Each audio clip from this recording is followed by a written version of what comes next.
Hello friends, कैसे आप सब। तो चलिए आज हम बात करने वाले हैं यानी लैंग्वेज ऑफ फिजिक्स, यानी फिजिक्स का लैंग्वेज क्या है उसके बारे में पूरा डिटेल जानेंगे हम लोग। और यहाँ से देखेंगे कि मैथमेटिक्स का फिजिक्स से क्या रिलेशन है उसके बारे में हम लोग पूरा डिटेल यहाँ से जानने वाले हैं।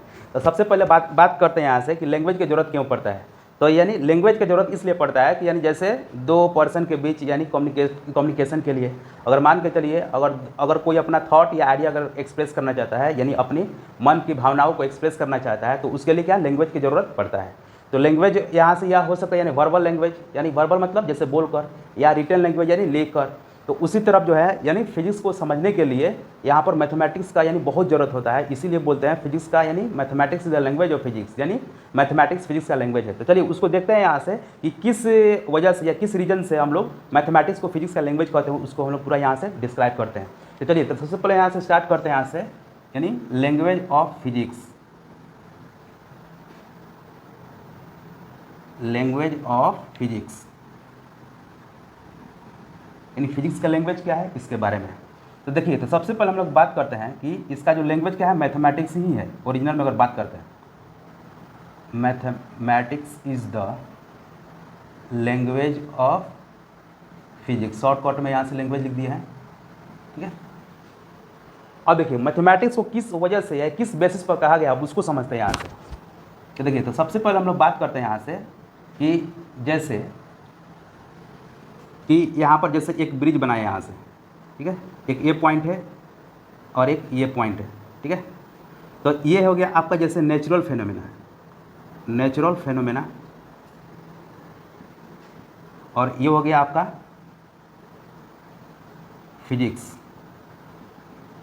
तो ये आपका नेचुरल फेनोमेना और ये हो गया आपका फिजिक्स। तो दोनों के बीच जो है मैथ्स जो है या मैथमेटिक्स जो है उसको लिंक करता है, यानी ब्रिज के जैसे काम करता है। अब हम बात करते हैं यहाँ से कि मैथमेटिक्स का सबसे पहला जो है क्वांटिफिएबल, इसका रिलेशनशिप्स क्या है, यानी क्वांटिफिएबल। अगर स्पेलिंग मिस्टेक होगा तो प्लीज़ माफ करिए यहाँ से। Quantifiable relationships, SHIP। तो देखिए तो सबसे पहले हम लोग बात करते हैं यहाँ से क्वांटिफिएबल रिलेशनशिप्स का, इसका मतलब क्या होता है। तो देखिए तो क्वांटिफिएबल रिलेशनशिप्स का मतलब ये होता है कि फिजिक्स का किस किस चीज़ से रिलेशन है, यानी मैथमेटिक्स का किस किस चीज़ से रिलेशन है उसको हम लोग एक्सप्लेन करने के लिए किस किस चीज़ का ज़रूरत पड़ता है। तो अगर मान के चलिए अगर कोई भी यानी जैसे फिजिक्स का अगर फॉर्मूला है कोई भी जैसे या इक्वेशन ही है। अब देखिए जैसे मान के चलिए यहाँ पर इक्वेशन हो गया, कोई भी फिजिक्स का इक्वेशन जैसे मान के चलिए F = m है, ठीक है। और मान के चलिए कोई भी जो क्या बोलते हैं फॉर्मूला हो गया या कोई भी ग्राफ हो गया, राइटिंग भी मेरा उतना अच्छा नहीं है। अब देखिए तो कोई भी इक्वेशन हो गया, फार्मूला हो गया या ग्राफ हो गया, तो उसको पूरा अच्छा से एक्सप्लेन करने के लिए मैथमेटिक्स का ज़रूरत पड़ता है। अगर बिना इसको हम लोग चाहेंगे एक्सप्लेन करने के लिए तो नहीं हो पाएगा। जैसे मान के चलिए अगर हम बात करते हैं V = U + AT, ये एक समझिए कि एक तरह का है लीनियर इक्वेशन है, यानी लीनियर इक्वेशन मैथमेटिक्स में है, लेकिन इसको फिजिक्स में बिना इसको हम लोग मैथमेटिक्स को सॉल्व किए इसको हम लोग एक्सप्लेन नहीं कर पाएंगे। तो ये हो गया आपका क्वांटिफिएबल रिलेशनशिप्स। क्वांटिफिएबल रिलेशनशिप्स का मतलब यह है यानी क्वांटिटी के बारे में, यानी फार्मूला को एक्सप्लेन कर उसको यानी रिलेशनशिप्स को बनाना है। अब उसके बाद हम लोग बात करते हैं क्वांटिफिएबल जो है डिस्क्रिप्शन के बारे में। एक मिनट,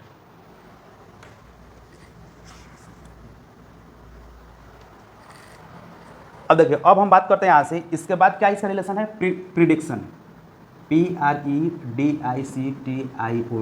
प्रिडिक्शन। प्रिडिक्शन का मतलब क्या है कि सिंपल यानी भविष्यवाणी करना है। तो अब हम बात करते हैं फिजिक्स में यानी मैथमेटिक्स के थ्रू हम लोग कैसे भविष्यवाणी करते हैं उसको समझते हैं यहाँ से। अगर मान के चलिए आपके कार का स्पीड कितना है 200 km/h है, ठीक है। तो अगर वो 1 घंटा में अगर 200 किलोमीटर अगर जा रही है तो 2 घंटा में कितना जाएगी यहाँ से, यानी 400 किलोमीटर पक्का वहाँ से ट्रेवल कर लेगी यहाँ से। तो आप बैठे बैठे यहाँ से पता कर लेकिन नहीं यहाँ से कि अभी जो है मेरा गाड़ी का स्पीड कितना है 200 है, लेकिन अगर 2 घंटा का बात करेंगे तो कितना डिस्टेंस ट्रेवल करेगी, यानी 400 किलोमीटर। तो यहाँ से हम लोग को यानी फ्यूचर के बारे में यानी फ्यूचर के बारे में भी यहाँ से पता कर सकते हैं। तो वहीं लिखा है यानी प्रिडिक्शन, यानी